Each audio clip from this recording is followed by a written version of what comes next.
उत्तर प्रदेश विधानसभा चुनाव से पहले बीजेपी ने दलित कार्ड खेल दिया है। योगी सरकार लखनऊ में संविधान निर्माता डॉक्टर भीमराव अंबेडकर का स्मारक बनवाने जा रही है, जिसमें उनकी 25 फुट ऊंची कांसे की प्रतिमा लगवाई जाएगी। आनंद फानंद में कैबिनेट की बैठक में इस प्रस्ताव को मंजूरी भी मिल गई है और राष्ट्रपति रामनाथ कोविंद ने लखनऊ में सीएम योगी आदित्यनाथ की मौजूदगी में एक समारोह में अंबेडकर स्मारक का शिलान्यास भी कर दिया है। उत्तर प्रदेश की राजनीति में ये कोई पहला मौका नहीं है जब स्मारक और पार्क के जरिए वोट बैंक को मजबूत करने की कोशिश की गई हो।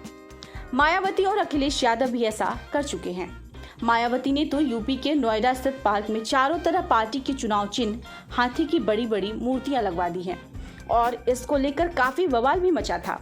यहाँ तक कि कोर्ट ने यूपी चुनाव से पहले इस पार्क की सारी मूर्तियों को कवर करवा दिया था। तब मायावती ने इसे मनुवादियों द्वारा दलितों पर अत्याचार करार दिया था।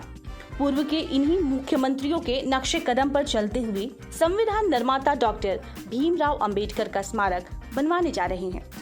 योगी के इस कदम को यूपी चुनाव से पहले सोशल इंजीनियरिंग के तौर पर देखा जा रहा है। अंबेडकर स्मारक बनाने में तकरीबन 50 करोड़ की लागत आएगी। राष्ट्रपति रामनाथ कोविंद ने विधानसभा से ठीक सामने स्थित लोकसभा सभागार में इसका शिलान्यास भी कर दिया है।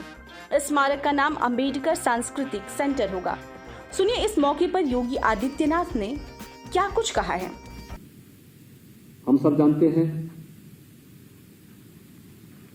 कि भारत के संविधान के शिल्पी के रूप में हम सब बाबा साहब डॉक्टर भीमराव अंबेडकर जी का स्मरण करते हैं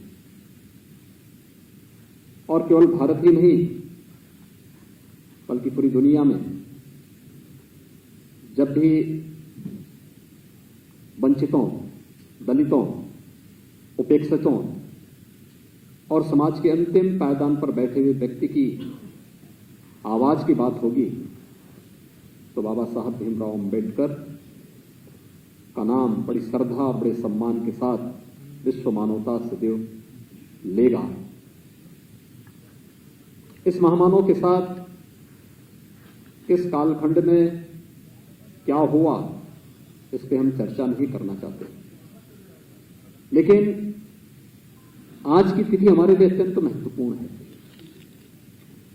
आज जब 29 जून 2021 को हम सब यहां पर आदरणीय राष्ट्रपति जी के मार्गदर्शन में, उनके सानिध्य में इस केंद्र का भूमिपूजन और शिलान्यास का कार्यक्रम संपन्न कर रहे हैं, याद करिए आज से 93 वर्ष पहले आज ही के दिन बाबा साहब डॉक्टर भीमराव अंबेडकर ने समता नामक साप्ताहिक का शुभारंभ भी किया था। राजनीतिक विशेषज्ञों की माने तो ये सीएम योगी का दलित प्रेम नहीं बल्कि आगामी विधानसभा चुनाव को जीतने की रणनीति का हिस्सा है। यूपी के आगामी विधानसभा चुनाव को जीतने के लिए सरकार कोई कोर कसर छोड़ना नहीं चाहती है। सीएम योगी की नजर दलित वोट पर है। दलित वोटों को साधने के लिए सरकार राजधानी लखनऊ में भारत रत्न बाबा साहेब भीमराव अंबेडकर के नाम पर स्मारक बनवाने जा रही है और इसका शिलान्यास राष्ट्रपति से करवाने के पीछे भी दलितों के बीच योगी सरकार का दलित प्रेम का संदेश देना है। बाबा साहब की स्मृतियों से जुड़े सभी स्थल हम भारतवासियों के लिए विशेष महत्व रखते हैं। भारत सरकार द्वारा बाबा साहब से जुड़े महत्वपूर्ण स्थानों को तीर्थ स्थलों के रूप में विकसित किया गया। महू, जहां वो पैदा हुए, उनकी जन्मभूमि, नागपुर में दीक्षा भूमि, दिल्ली में परिनिर्वाण स्थल, मुंबई में चैत्य भूमि तथा लंदन में आम्बेडकर मेमोरियल होम को तीर्थ स्थलों की श्रेणी में रखा गया। साथ ही दिसंबर 2017 से दिल्ली में आम्बेडकर इंटरनेशनल सेंटर की स्थापना से देश विदेश में बाबा साहब के विचारों के प्रचार प्रसार का एक महत्वपूर्ण मंच राष्ट्रीय राजधानी में भी उपलब्ध हुआ है। हम आपको बता दें कि योगी सरकार डॉक्टर अंबेडकर सांस्कृतिक केंद्र ऐशबाग ईदगाह के सामने बनवाने जा रही है। इसके लिए सरकार की तरफ से 50 करोड़ का भारी भरकम बजट भी मंजूर कर दिया गया है। इसमें कन्वेंशन सेंटर के साथ लाइब्रेरी और दूसरी सुविधाएं मौजूद होंगी। इससे पहले मायावती ने 1995 में अपने कार्यकाल में अंबेडकर स्मारक, स्टेडियम, परिवर्तन स्थल और पार्कों के लिए 178 एकड़ जमीन का इस्तेमाल किया था।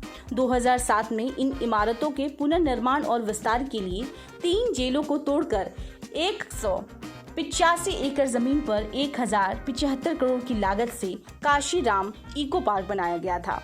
वहीं अखिलेश यादव ने भी अपने कार्यकाल में लखनऊ के गोमती नगर इलाके में 2014 में 386 एकड़ में जनेश्वर मिश्र पार्क बनवाया।